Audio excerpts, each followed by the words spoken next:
பிரிவோம் சந்திப்போம் என்ற தொடரின் மூலம் தமிழில் அறிமுகமானவர் தான் சின்னத்திரை நடிகை ரட்சிதா அவர்கள்.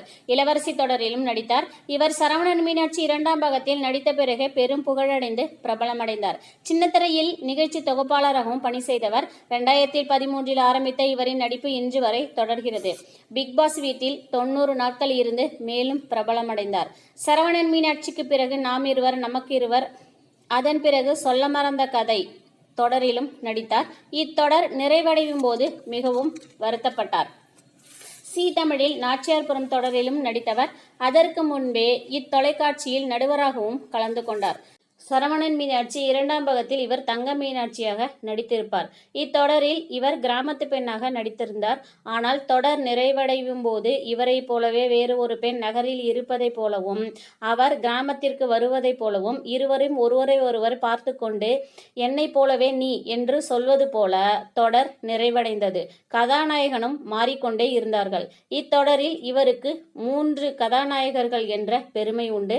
பொதுவாக தொடரில் நாயகனுக்கு நாயகிதான் மாறி வருவார்கள். ஆனால் இத்தொடரில் நாயகர்கள் மாற்றம்.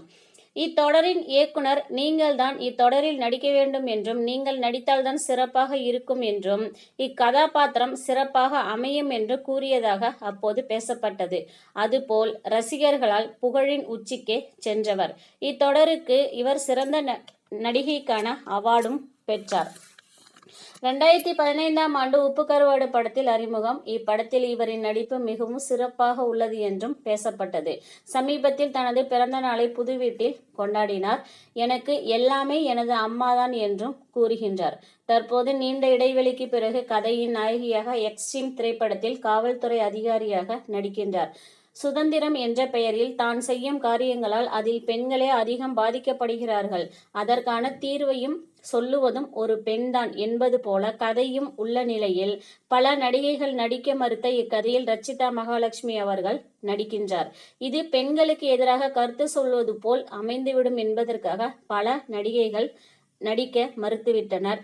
ஆனால் ரட்சிதா அவர்களோ பெண் குழந்தைகளை பெற்ற அனைத்து அம்மாக்களும் இக்கதையையும் என்னையும் புரிந்து கொள்வார்கள் என்ற எண்ணத்தில் நடிக்க ஒப்புக்கொண்டிருக்கிறேன் என்றும் கூறுகிறார் நடிகை ரட்சிதா மகாலட்சுமி அவர்கள். சமீபத்தில் இவர் தனக்கு தானே நம்பிக்கை தரும் வார்த்தைகளை கூறினார். அவை நினைவுகொள், மீண்டெழு ரட்சிதா, மறந்துவிடு, மன்னித்துவிடு, அது பழைய கதை, நினைவில் கொள், மீண்டெழு, இதுதான் என் வரிகள் என்று புதுக்கவிதை வடிக்கின்றார். பொதுவாக இவர் கூறுவது நம்முடன் யார் இருந்தாலும் இல்லாவிட்டாலும் நம்மால் சாதிக்க முடியும்.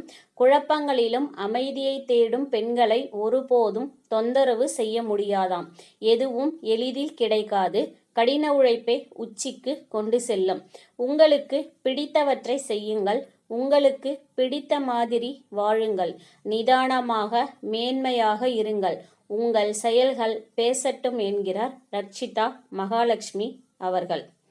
எப்பொழுதும் இணைந்திருங்கள் கண்மணி தகவல்கள் சேனலுடன். லைக் செய்யுங்கள், ஷேர் செய்யுங்கள், கமெண்ட் செய்யுங்கள், சப்ஸ்கிரைப் செய்யுங்கள். மீண்டும் நல்லதொரு பதிவுடன். நன்றி, வணக்கம்.